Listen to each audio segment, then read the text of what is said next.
ਕੌਣ ਕੰਟਰੋਲ ਕਰ ਰਿਹਾ ਹੈ ਅਰਥਚਾਰੇ ਨੂੰ? ਅਰਥਚਾਰਾ ਸੰਸਾਰ ਭਰ ਵਿੱਚ ਵਸਤਾਂ ਜਾਂ ਸੇਵਾਵਾਂ ਦੇ ਲੈਣ ਦੇਣ ਦੀ ਇੱਕ ਵਿਵਸਥਾ ਹੈ ਜਿਹੜੀ ਸੋਨੇ, ਚਾਂਦੀ ਜਾਂ ਕਰੰਸੀ ਦਾ ਮਾਧਿਅਮ ਨਾਲ ਵਿਚਰਦੀ ਹੈ।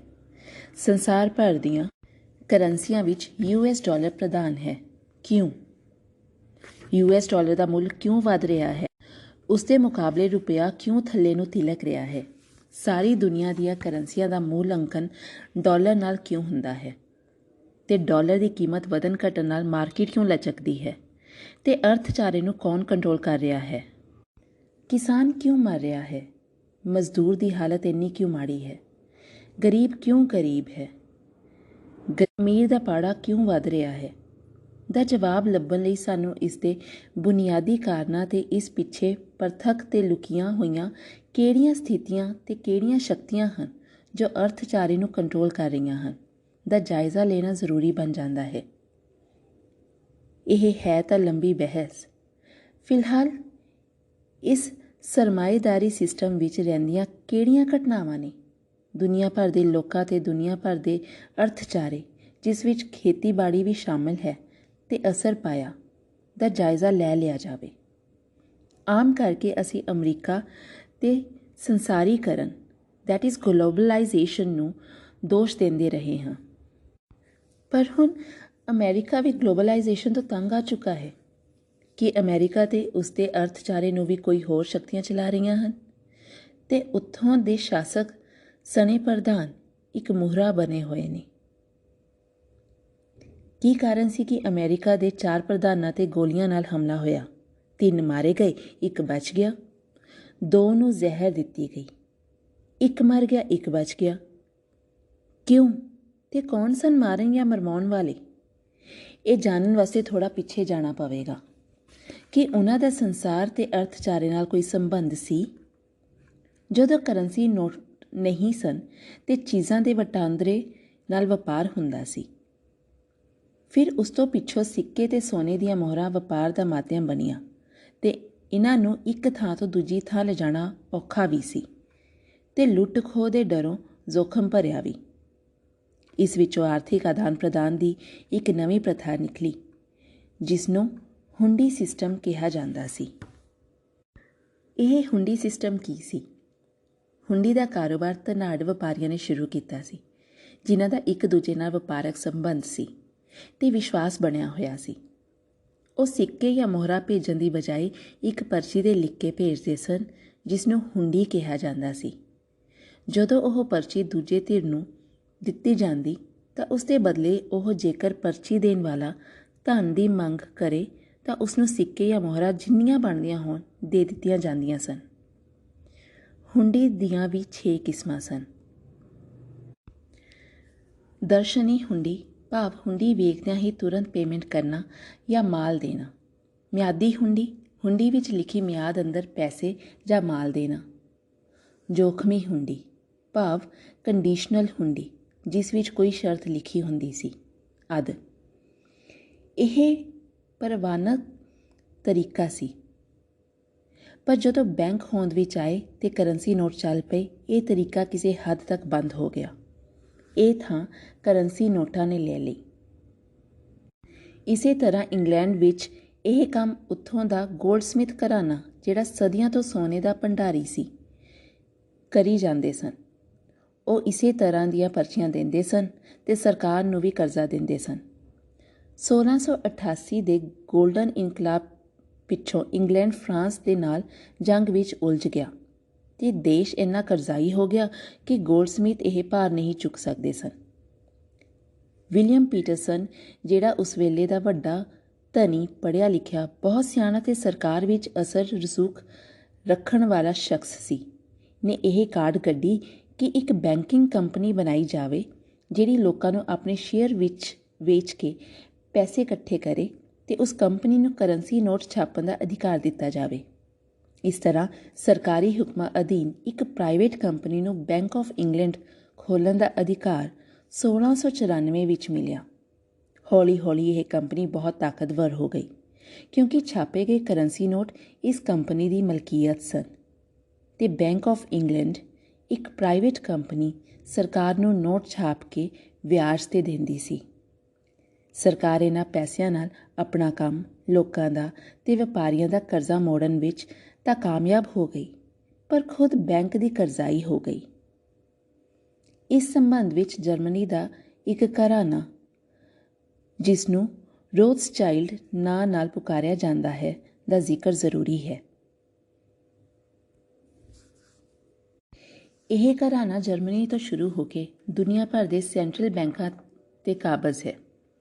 ਸਾਰੀ ਦੁਨੀਆ ਵਿੱਚ ਜਿੰਨਾ ਪੈਸਾ ਹੈ, ਉਸ ਦਾ 80% ਇਹਨਾਂ ਦੇ ਬੈਂਕਾਂ ਵਿੱਚ ਜਮ੍ਹਾਂ ਹੈ। 2000 ਤੱਕ 7 ਦੇਸ਼ Afghanistan, Iraq, Iran, Sudan, Libya, Cuba ਤੇ ਨਾਰਥ ਕੋਰੀਆ ਹੀ ਬਚੇ ਸਨ, ਜਿੱਥੇ ਇਹਨਾਂ ਦੇ ਬੈਂਕ ਨਹੀਂ ਸਨ। ਹੁਣ ਸਿਰਫ 3 ਦੇਸ਼ ਹੀ ਹਨ, ਕਿਊਬਾ, ਨਾਰਥ ਕੋਰੀਆ ਤੇ ਈਰਾਨ। ਰੋਥਸਚਾਈਲਡ ਦੇ ਨਾਲ ਅਮਰੀਕਾ ਦੇ 2 ਘਰਾਣੇ ਰੌਕਫੈਲਰ ਤੇ ਮੋਰਗਨਜ਼ ਸ਼ਾਮਲ ਹਨ। ਬੈਂਕ ਆਫ ਇੰਗਲੈਂਡ ਤੇ ਰੋਥਸਚਾਈਲਡ ਦਾ ਪੂਰਾ ਕਬਜ਼ਾ ਹੋ ਗਿਆ। ਇਹ ਕੰਪਨੀ ਨੋਟ ਪਾਉਂਡ ਛਾਪ ਕੇ ਸਰਕਾਰ ਨੂੰ ਵਿਆਜ 'ਤੇ ਦੇ ਦਿੰਦੀ ਸੀ ਤੇ ਸਰਕਾਰੀ ਤੇ ਪ੍ਰਾਈਵੇਟ ਕਾਰੋਬਾਰ ਇਸ ਕੰਪਨੀ ਵੱਲੋਂ ਛਾਪੇ ਗਏ ਉਧਾਰ ਲਏ ਨੋਟਾਂ ਨਾਲ ਹੁੰਦਾ ਸੀ। ਇੰਗਲੈਂਡ ਦੀ ਸਰਕਾਰ ਨੇ ਅਮਰੀਕਾ, ਜੋ ਉਸ ਵੇਲੇ ਉਸ ਦੀ ਕਲੋਨੀ ਸੀ, ਵਿੱਚ ਜਾ ਕੇ ਵਸੇ ਇੰਗਲੈਂਡ ਵਾਸੀਆਂ ਤੇ ਹੋਰ ਯੂਰਪੀ ਦੇਸ਼ਾਂ ਤੋਂ ਗਏ ਉੱਥੇ ਵਸੇ ਲੋਕਾਂ ਨੂੰ ਹੁਕਮ ਦਿੱਤਾ ਕਿ ਉਹ ਵੀ ਆਪਣਾ ਕਾਰੋਬਾਰ ਬੈਂਕ ਆਫ ਇੰਗਲੈਂਡ ਤੋਂ ਪੌਂਡ ਵਿਆਜ 'ਤੇ ਲੈ ਕੇ ਉਸ ਰਾਹੀਂ ਕਰਨ। ਅਮਰੀਕਾ ਵਾਸੀਆਂ ਨੇ ਇਹ ਕਰਨ ਤੋਂ ਨਾ ਕਰ ਦਿੱਤੀ ਤੇ ਇਹ ਵੀ ਅਮਰੀਕਾ ਦੀ ਇੰਗਲੈਂਡ ਤੋਂ ਆਜ਼ਾਦੀ ਦਾ ਇੱਕ ਕਾਰਨ ਗਿਣਿਆ ਜਾਂਦਾ ਹੈ। ਅਮਰੀਕਾ ਦੇ ਆਜ਼ਾਦ ਹੋਣ ਤੋਂ ਬਾਅਦ ਬੈਂਕ ਆਫ ਇੰਗਲੈਂਡ ਦੇ ਮਾਲਕ ਅਮਰੀਕਾ ਪਹੁੰਚ ਗਏ ਤੇ ਉੱਥੇ ਬੈਂਕ ਆਫ USA ਖੋਲ੍ਹਣ ਦੀ ਇਜਾਜ਼ਤ ਲੈ ਲਈ ਤੇ ਫਸਟ ਬੈਂਕ ਆਫ USA ਖੋਲ੍ਹ ਕੇ ਨੋਟ ਛਾਪਣੇ ਸ਼ੁਰੂ ਕਰ ਦਿੱਤੇ, ਜੋ ਅਮਰੀਕਾ ਦੀ ਸਰਕਾਰ ਨੂੰ ਵਿਆਜ 'ਤੇ ਲੈਣੇ ਪੈਂਦੇ ਸਨ। 1791 ਵਿੱਚ ਬਣੇ ਇਸ ਬੈਂਕ ਦੀ ਮਨਜ਼ੂਰੀ 20 ਸਾਲ ਵਾਸਤੇ ਸੀ, ਜਿਸ ਦੇ ਖਤਮ ਹੋਣ 'ਤੇ ਬੈਂਕ ਨੇ ਦੁਬਾਰਾ ਮੰਗ ਕੀਤੀ।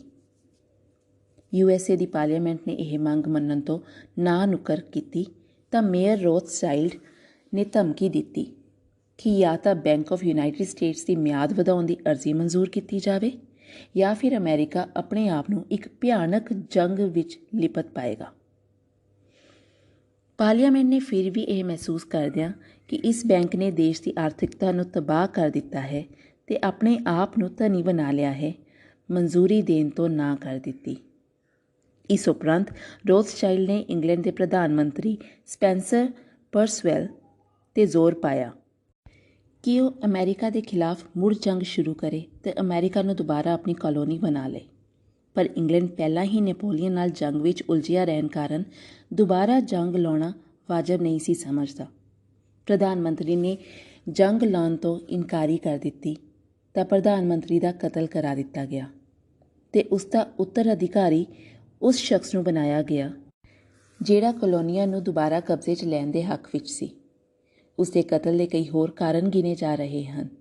2012 ਦੀ ਇੱਕ ਸਟੱਡੀ ਉਸਦੀ ਮੌਤ ਨੂੰ ਲੀਵਰਪੂਲ ਦੇ ਵਪਾਰੀਆਂ ਦੇ ਕੰਸੋਰਸੀਅਮ ਦੀ ਸਾਜ਼ਿਸ਼ ਨਾਲ ਜੋੜਦੀ ਹੈ।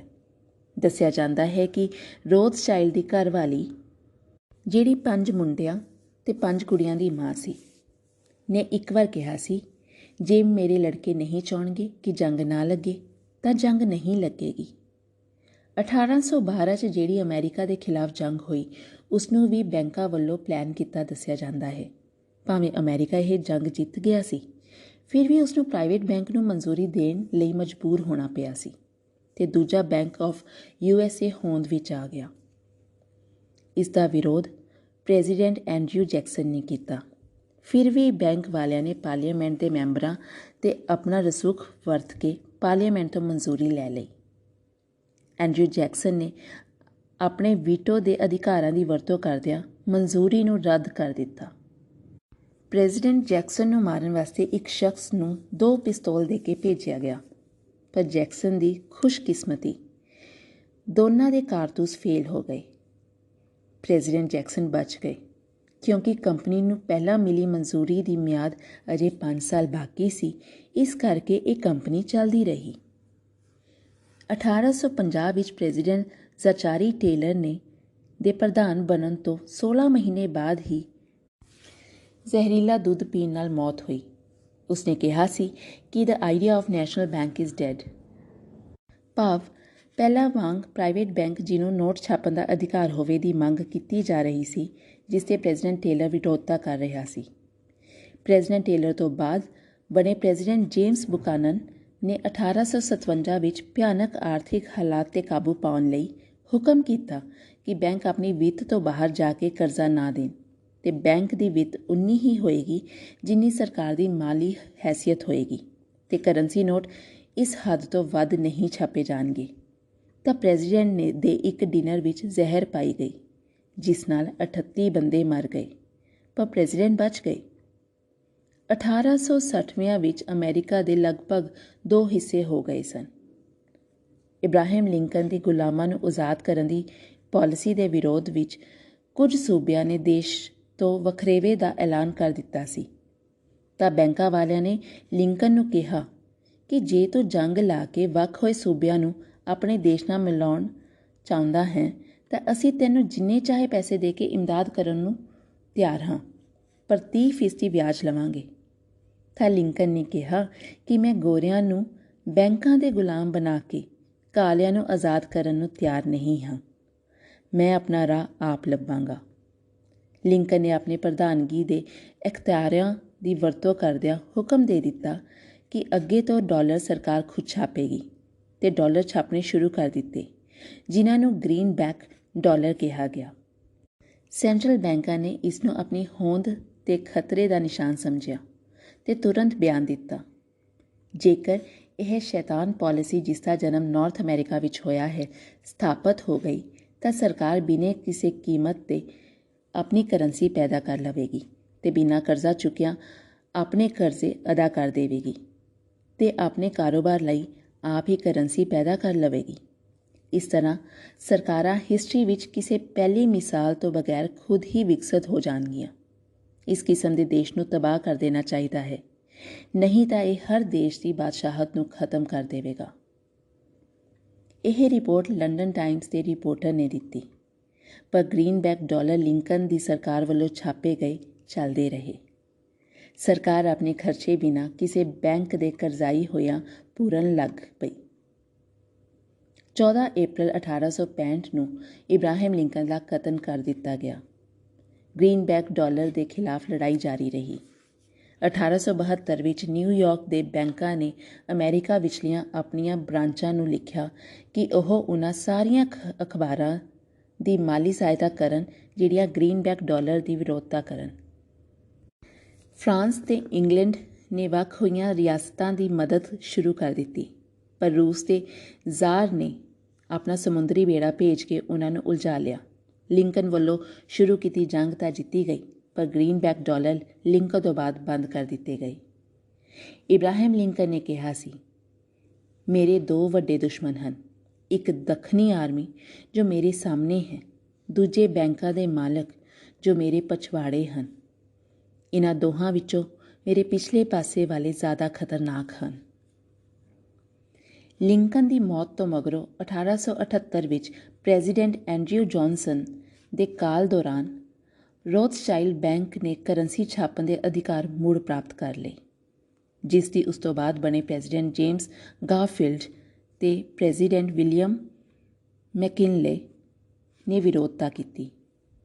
ਦੋਵੇਂ ਗੋਲੀਆਂ ਦਾ ਸ਼ਿਕਾਰ ਹੋਏ, ਪਰ ਕੁਝ ਇਤਿਹਾਸਕਾਰਾਂ ਉਹਨਾਂ ਦੋਹਾਂ ਦੀ ਮੌਤ ਨੂੰ ਮਾਰਨ ਵਾਲੇ ਦੇ ਜਾਤੀ ਹਿੱਤਾਂ ਨਾਲ ਜੋੜਦੇ ਹਨ ਅਤੇ ਕੁਝ ਉਹਨਾਂ ਦੇ ਬੈਂਕਾਂ ਪ੍ਰਤੀ ਵਿਰੋਧਤਾ ਨਾਲ। ਇਸ ਸਾਰੇ ਇਤਿਹਾਸ ਵਿੱਚ ਜਿਹੜਾ ਮੋੜਵਾਂ ਚੱਕਰ ਆਇਆ, ਉਹ ਵੁਡਰੋ ਵਿਲਸਨ ਦੇ ਪ੍ਰਧਾਨ ਬਣਨ ਮਗਰੋਂ 1913 ਵਿੱਚ ਵਾਪਰਿਆ। ਯੂਰਪ ਦੇ ਪ੍ਰਾਈਵੇਟ ਬੈਂਕਾਂ ਦੇ ਮਾਲਕ, ਖਾਸਕਰ ਇੰਗਲੈਂਡ ਦੇ ਰੋਥਸ਼ਾਇਲਡ ਤੇ ਜਰਮਨੀ ਦੇ ਵਾਰਬਰਗਸ, ਆਪਣੇ ਅਮਰੀਕਾ ਵਿਚਲੇ ਸਾਥੀਆਂ ਨਾਲ ਜਾਰਜੀਆ ਦੇ ਇੱਕ ਟਾਪੂ 'ਤੇ ਗੁਪਤ ਤੌਰ 'ਤੇ ਇਕੱਠੇ ਹੋਏ ਅਤੇ ਅਮਰੀਕਾ ਵਿੱਚ ਤੀਜਾ US ਬੈਂਕ ਖੋਲ੍ਹਣ ਦੀ ਸਕੀਮ ਬਣਾਈ, ਜਿਸ ਦਾ ਨਾਂ ਉਸਨੂੰ ਸਰਕਾਰੀ ਰੰਗਤ ਦੇਣ ਵਾਸਤੇ US ਫੈਡਰਲ ਰਿਜ਼ਰਵ ਰੱਖਿਆ ਅਤੇ ਵੁਡਰੋ ਵਿਲਸਨ ਨੂੰ ਇਸ ਦੀ ਮਨਜ਼ੂਰੀ ਲਈ ਮਜਬੂਰ ਕੀਤਾ। ਇਸ ਪ੍ਰਾਈਵੇਟ ਬੈਂਕ ਨੇ ਵੀ ਬੈਂਕ ਆਫ ਇੰਗਲੈਂਡ ਅਤੇ US ਬੈਂਕ, ਪਹਿਲੇ US ਬੈਂਕ ਦੂਜੇ ਵਾਂਗ ਡਾਲਰ ਛਾਪ ਕੇ ਲੋਕਾਂ ਤੇ ਸਰਕਾਰ ਨੂੰ ਵਿਆਜ 'ਤੇ ਦੇਣੇ ਸਨ। ਵੁਡਰੋ ਵਿਲਸਨ ਮੰਨ ਗਿਆ। ਫੈਡਰਲ ਰਿਜ਼ਰਵ 1913 ਵਿੱਚ ਹੋਂਦ ਵਿੱਚ ਆ ਗਿਆ। ਕਰੰਸੀ ਨੋਟ ਛਾਪਣ ਦਾ ਕੰਮ ਹੁਣ ਇਸੇ ਬੈਂਕ ਨੂੰ ਮਿਲ ਗਿਆ। ਪਰ ਜੰਗ ਦੌਰਾਨ ਵਿਲਸਨ ਨੂੰ ਇਸ ਬੈਂਕ ਦਾ ਕੌੜਾ ਤਜਰਬਾ ਹੋਇਆ। ਜੰਗ ਖਤਮ ਤੇ 1919 ਵਿੱਚ ਵੁਡਰੋ ਵਿਲਸਨ ਨੇ ਇਹ ਕਹਿਣਾ ਪਿਆ, ਮੈਂ ਬਹੁਤ ਨਾਖੁਸ਼ ਇਨਸਾਨ ਹਾਂ। ਮੈਂ ਨਾ ਚਾਹੁੰਦਿਆਂ ਹੋਇਆ ਆਪਣੇ ਦੇਸ਼ ਨੂੰ ਤਬਾਹ ਕੀਤਾ ਹੈ। ਇੱਕ ਮਹਾਨ ਵੱਡੀ ਸਨਅਤੀ ਕੌਮ ਨੂੰ ਇੱਕ ਉਧਾਰ ਲੈਣ ਦਾ ਸਿਸਟਮ, ਫੈਡਰਲ ਬੈਂਕਾਂ ਤੋਂ ਕਰੰਸੀ ਕੰਟਰੋਲ ਕਰ ਰਿਹਾ ਹਾਂ। ਅਸੀਂ ਆਪਣੀ ਆਜ਼ਾਦੀ ਮਰਜ਼ੀ ਵਾਲੀ ਸਰਕਾਰ ਨਹੀਂ ਹਾਂ, ਨਾ ਹੀ ਆਪਣੇ ਵਿਚਾਰਾਂ ਤੇ ਬਹੁਗਿਣਤੀ ਵੋਟਾਂ ਦੇ ਸਹਾਰੇ ਸਰਕਾਰ ਚਲਾ ਰਹੇ ਹਾਂ। ਅਸੀਂ ਇਸ ਛੋਟੇ ਜਿਹੇ ਗਰੁੱਪ ਦੇ ਬੰਦਿਆਂ ਦੀ ਰਾਏ ਤੇ ਦਬਾਅ ਥੱਲੇ ਕੰਮ ਕਰ ਰਹੇ ਹਾਂ। ਜਰਮਨੀ ਵਿੱਚ ਵੀ ਇਸੇ ਤਰ੍ਹਾਂ ਦਾ ਪ੍ਰਾਈਵੇਟ ਬੈਂਕ ਨੋਟ ਛਾਪ ਰਿਹਾ ਸੀ ਤੇ ਸਰਕਾਰ ਇਸ ਦੀ ਕਰਜ਼ਾਈ ਸੀ। ਨੋਟ ਦਾ ਵਿਆਜ ਸਰਕਾਰ 'ਤੇ ਵੱਡਾ ਭਾਰ ਸੀ। ਜਰਮਨੀ ਵਿੱਚ ਜਦੋਂ ਨੈਸ਼ਨਲ ਸੋਸ਼ਲਿਸਟ ਪਾਵਰ ਵਿੱਚ ਆਏ, ਉਹਨਾਂ ਨੇ ਇਹ ਬੈਂਕ ਨੈਸ਼ਨਲਾਈਜ਼ ਕਰ ਲਿਆ ਤੇ ਨੋਟ ਆਪ ਛਾਪਣੇ ਸ਼ੁਰੂ ਕਰ ਦਿੱਤੇ, ਜਿਸ ਨਾਲ ਜਰਮਨੀ ਨਾ ਸਿਰਫ ਕਰਜ਼ਾ ਮੁਕਤ ਹੋ ਗਿਆ, ਬਲਕਿ ਯੂਰਪ ਦਾ ਇੱਕ ਵੱਡੀ ਆਰਥਿਕ ਤੇ ਸਨਅਤੀ ਤਾਕਤ ਬਣ ਗਿਆ। ਜਰਮਨੀ ਦੇ ਸਿੱਕੇ ਦੇ ਮੁਕਾਬਲੇ ਇੰਗਲੈਂਡ ਦੇ ਪਾਉਂਡ ਦੀ ਕੀਮਤ ਡਿੱਗਣ ਲੱਗ ਪਈ। ਚਰਚਿਲ ਨੇ ਜਰਮਨੀ ਨੂੰ ਤਬਾਹ ਕਰਨ ਵਾਸਤੇ ਜੰਗ ਦਾ ਮਾਹੌਲ ਬਣਾਉਣਾ ਸ਼ੁਰੂ ਕਰ ਦਿੱਤਾ ਤੇ ਇਹ ਕਿਹਾ ਕਰਦਾ ਸੀ, ਮੈਂ ਜਰਮਨੀ ਨੂੰ ਜੰਗ ਲਾਉਣ ਲਈ ਮਜਬੂਰ ਕਰ ਦਿਆਂਗਾ। ਵਰਲਡ ਵਾਰ II, ਦੂਜੀ ਸੰਸਾਰ ਜੰਗ ਨੇ ਇੰਗਲੈਂਡ ਨੂੰ ਆਰਥਿਕ ਤੌਰ 'ਤੇ ਤਬਾਹ ਕਰ ਦਿੱਤਾ। ਜੰਗ ਦੇ ਦੌਰਾਨ ਵੀ ਚਰਚਿਲ ਨੂੰ ਪੈਸਿਆਂ ਵਾਸਤੇ ਬੈਂਕ ਆਫ ਇੰਗਲੈਂਡ ਦੇ ਤਰਲੇ ਕੱਢਣੇ ਪੈਂਦੇ ਸਨ। ਅਖੀਰ ਜੰਗ ਖਤਮ ਹੋਣ ਤੋਂ ਪਿੱਛੋਂ ਤੇ ਚਰਚਿਲ ਤੋਂ ਬਾਅਦ ਬਣੇ ਪ੍ਰਧਾਨ ਮੰਤਰੀ ਐਟਲੇ ਨੇ ਬੈਂਕ ਆਫ ਇੰਗਲੈਂਡ ਨੂੰ 1946 ਵਿੱਚ ਨੈਸ਼ਨਲਾਈਜ਼ ਕਰ ਲਿਆ। ਹੁਣ ਸ਼ਾਮਤ ਆਈ ਪ੍ਰੈਜ਼ੀਡੈਂਟ ਜੌਨ ਐਫ ਕੈਨੇਡੀ ਦੀ। ਕੈਨੇਡੀ ਜਾਣਦਾ ਸੀ ਕਿ ਐਂਡਰਿਊ ਜੈਕਸਨ ਨੂੰ ਪਹਿਲੇ ਬੈਂਕ ਦੀ ਵਿਰੋਧਤਾ ਲਈ ਕਿੰਨੀ ਜੋਖਮ ਭਰੀ ਮਿਹਨਤ ਕਰਨੀ ਪਈ ਸੀ। ਉਹਨੂੰ ਉਸ ਤੋਂ ਬਾਅਦ ਹੋਏ ਪ੍ਰੈਜ਼ੀਡੈਂਟਸ 'ਤੇ ਕਿਵੇਂ ਹਮਲੇ ਹੋਏ ਦਾ ਪਤਾ ਸੀ। ਫਿਰ ਵੀ ਅਮਰੀਕਾ ਦੀ ਆਰਥਿਕਤਾ ਨੂੰ ਜਰਮਨੀ ਤੇ ਇੰਗਲੈਂਡ ਦੇ ਬੈਂਕਾਂ ਨੂੰ ਨੈਸ਼ਨਲਾਈਜ਼ ਕਰਕੇ ਕਿੰਨੀ ਲਾਭਦਾਇਕ ਸਥਿਰਤਾ ਮਿਲੀ ਸੀ ਦੇ ਮੱਦੇਨਜ਼ਰ ਕੈਨੇਡੀ ਨੇ ਫੈਡਰਲ ਰਿਜ਼ਰਵ ਨੂੰ ਨੈਸ਼ਨਲਾਈਜ਼ ਕਰਨ ਦੀ ਬਜਾਏ ਆਪਣੇ ਪ੍ਰਧਾਨਗੀ ਅਧਿਕਾਰਾਂ ਦੀ ਵਰਤੋਂ ਕਰਦਿਆਂ ਹੁਕਮ ਨੰਬਰ 11110 ਜਾਰੀ ਕਰਕੇ USA ਖਜ਼ਾਨਾ ਸ਼ਾਸਕਾਂ ਨੂੰ ਸਰਕਾਰੀ ਕਰੰਸੀ ਛਾਪਣ ਦੇ ਹੁਕਮ ਦੇ ਦਿੱਤੇ, ਜਿਨ੍ਹਾਂ ਨੂੰ ਯੂਨਾਈਟਿਡ ਸਟੇਟਸ ਨੋਟਸ ਦਾ ਨਾਂ ਦਿੱਤਾ ਗਿਆ। ਦੱਸਿਆ ਜਾਂਦਾ ਹੈ ਕਿ ਕੋਈ ਅੱਧਾ ਅਰਬ ਸਰਕਾਰੀ ਡਾਲਰ ਛਪ ਕੇ ਮਾਰਕੀਟ 'ਚ ਆ ਗਿਆ। ਸਰਕਾਰ ਦੀ ਫੈਡਰਲ ਬੈਂਕ 'ਤੇ ਨਿਰਭਰਤਾ ਖਤਮ ਹੁੰਦੀ ਸੀ। ਨਵੀਂ ਕਰੰਸੀ ਨੂੰ ਸਰਕਾਰ ਪਾਸ ਪਈ ਚਾਂਦੀ ਦੀ ਸਪੋਰਟ ਦਿੱਤੀ ਗਈ। ਨਵੀਂ ਸਰਕਾਰੀ ਕਰੰਸੀ ਦੀ ਮਕਬੂਲੀਅਤ ਵਧਦੀ ਦੇਖ ਜੌਨ ਐਫ ਕੈਨੇਡੀ ਦਾ ਕਤਲ ਕਰਵਾ ਦਿੱਤਾ ਗਿਆ ਤੇ ਕਤਲ ਹੋਣ ਦੇ ਅਗਲੇ ਦਿਨ ਹੀ ਮੀਤ ਪ੍ਰਧਾਨ ਜੌਨਸਨ ਨੇ ਪ੍ਰਧਾਨਗੀ ਦੀ ਕੁਰਸੀ ਸੰਭਾਲਦਿਆਂ ਸਰਕਾਰੀ ਨੋਟ ਬੰਦ ਕਰ ਦਿੱਤੇ ਤੇ ਜਿਹੜੇ ਨੋਟ ਮਾਰਕੀਟ ਵਿੱਚ ਸਨ ਉਹ ਬਦਲ ਦਿੱਤੇ। ਸਿੱਟੇ ਵਜੋਂ ਇਹਨਾਂ ਬੈਂਕ ਮਾਲਕਾਂ ਦੀ ਤਾਕਤ ਇੰਨੀ ਵੱਧ ਗਈ ਕਿ ਉਹ ਸਰਕਾਰਾਂ ਡੇਗਣ ਤੇ ਬਣਾਉਣ ਦੇ ਕਾਬਲ ਹੋ ਗਏ। ਇੰਡੀਆ ਵਿੱਚ ਵੀ 1898 ਵਿੱਚ ਬੈਂਕ ਆਫ ਇੰਗਲੈਂਡ ਦੇ ਇੱਕ ਡਾਇਰੈਕਟਰ ਸਰ ਐਡਵਰਡ ਹੰਬਰੋ, ਜੋ India currency committee Fowler committee ਦੇ ਵੀ ਮੈਂਬਰ ਸਨ, ਨੇ ਭਾਰਤ ਵਿੱਚ ਬੈਂਕ ਆਫ ਇੰਗਲੈਂਡ ਦੀ ਤਰਜ਼ 'ਤੇ ਇੱਕ ਸੈਂਟਰਲ ਬੈਂਕ, ਜਿਸ ਨੂੰ ਨੋਟ ਛਾਪਣ ਦਾ ਅਧਿਕਾਰ ਹੋਵੇ, ਬਣਾਉਣ ਦੀ ਕੋਸ਼ਿਸ਼ ਕੀਤੀ ਸੀ।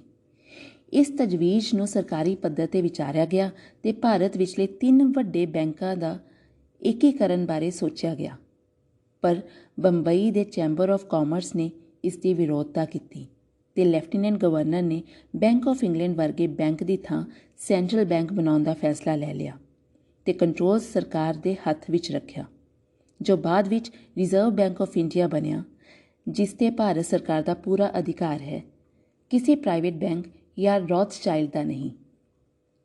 ਭਾਰਤ ਵਿੱਚ HDFC ਬੈਂਕ ਨੇ ਰੌਥਸ਼ਾਇਲਡ ਦੇ ਅਦਾਰੇ ਵਿੱਚੋਂ ਲਏ ਗਏ ਇੱਕ ਡਾਇਰੈਕਟਰ ਨੂੰ, ਜੋ ਕਈ ਦੇਸ਼ਾਂ ਦੀਆਂ ਸਰਕਾਰਾਂ ਨੂੰ ਦਿੱਤੇ ਗਏ ਕਰਜ਼ਿਆਂ, ਜਿਹੜੇ ਸਰਕਾਰਾਂ ਵੀ ਮੋੜ ਨਹੀਂ ਸਕੀਆਂ ਸਨ, ਨੂੰ ਦੁਬਾਰਾ ਸੰਚਾਲਨ ਕਰਨ ਦਾ ਕੰਮ ਸੰਭਾਲਦੇ ਰਹੇ ਹਨ। ਨੂੰ ਭਾਰਤ ਵਿੱਚ ਸਨਅਤੀ ਘਰਾਣਿਆਂ ਨੂੰ ਦਿੱਤੇ ਗਏ ਜਾਂ ਦੇਣ ਵਾਲੇ ਕਰਜ਼ਿਆਂ ਦਾ ਕੰਮ ਸੌਂਪਿਆ ਗਿਆ ਹੈ। 1968 ਵਿੱਚ ਭਾਰਤ ਵਿਚਲੇ 14 ਪ੍ਰਾਈਵੇਟ ਬੈਂਕ ਨੈਸ਼ਨਲਾਈਜ਼ ਕਰ ਲਏ ਗਏ ਸਨ। ਉਸ ਤੋਂ ਪਿੱਛੋਂ 1991 ਵਿੱਚ ਲਿਬਰਲਾਈਜੇਸ਼ਨ ਦੇ ਨਵੇਂ ਚੱਲੇ ਦੌਰ ਵਿੱਚ ਕਈ ਪ੍ਰਾਈਵੇਟ ਬੈਂਕ ਖੁੱਲ੍ਹ ਗਏ ਹਨ, ਜਿਵੇਂ Axis bank 1993, HDFC bank 1994, ICICI bank 1990, IndusInd bank 1994, Yes bank 2004, Kotak Mahindra bank 2001, IDFC bank 2015, Bandhan bank 2015 ਅਤੇ 13 ਪ੍ਰਾਈਵੇਟ ਬੈਂਕ ਜਿਨ੍ਹਾਂ ਦਾ ਕੌਮੀਕਰਨ ਨਹੀਂ ਸੀ ਕੀਤਾ ਗਿਆ ਉਹ ਵੀ ਚੱਲ ਰਹੇ ਹਨ। ਖੇਤੀ ਕਾਨੂੰਨਾਂ ਵਿੱਚ ਕਾਲਾ ਕੀ ਹੈ, ਜਿਸ ਨੂੰ ਲਿਖਿਆ ਹੈ ਐਡਵੋਕੇਟ ਜੋਗਿੰਦਰ ਸਿੰਘ ਤੂਰ ਜੀ ਨੇ। ਇਸ ਪੁਸਤਕ ਦੇ ਅਖੀਰ ਵਿੱਚ MSP ਦਾ ਡਿਟੇਲਸ ਦੱਸੇ ਅਤੇ ਸਮਝਾਏ ਗਏ ਹੈ, ਅਤੇ ਜਿਨ੍ਹਾਂ ਨੂੰ ਪੜ੍ਹਨ ਅਤੇ ਸਮਝਣ ਲਈ ਤੁਸੀਂ ਵਿਜ਼ਿਟ ਕਰ ਸਕਦੇ ਹੋ www.punjabilibrary.com ਦੇ ਉੱਤੇ। ਹੋਰ ਕਹਾਣੀਆਂ ਸੁਣਨ ਦੇ ਲਈ ਪਲੀਜ਼ ਸਬਸਕ੍ਰਾਈਬ ਕਰੋ ਸਾਡਾ YouTube ਚੈਨਲ ਪੰਜਾਬੀ ਲਾਇਬ੍ਰੇਰੀ, ਅਤੇ ਸਕਰੀਨ 'ਤੇ ਬਣੇ ਬੈਲ ਆਈਕਨ 'ਤੇ ਕਲਿੱਕ ਕਰ ਦਿਓ ਤਾਂ ਕਿ ਤੁਹਾਨੂੰ ਆਉਣ ਵਾਲੇ ਸਾਰੇ ਅਪਡੇਟਸ ਮਿਲਦੇ ਰਹਿਣ। ਜਲਦ ਹੀ ਫੇਰ ਮਿਲਾਂਗੇ ਨਵੀਂ ਕਹਾਣੀ ਦੇ ਨਾਲ, ਨਵੀਂ ਕਿਤਾਬ ਦੇ ਨਾਲ। ਉਦੋਂ ਤੱਕ ਆਪਣਾ ਖਿਆਲ ਰੱਖਿਓ। ਰੱਬ ਰਾਖਾ। ਸਤਿ ਸ਼੍ਰੀ ਅਕਾਲ।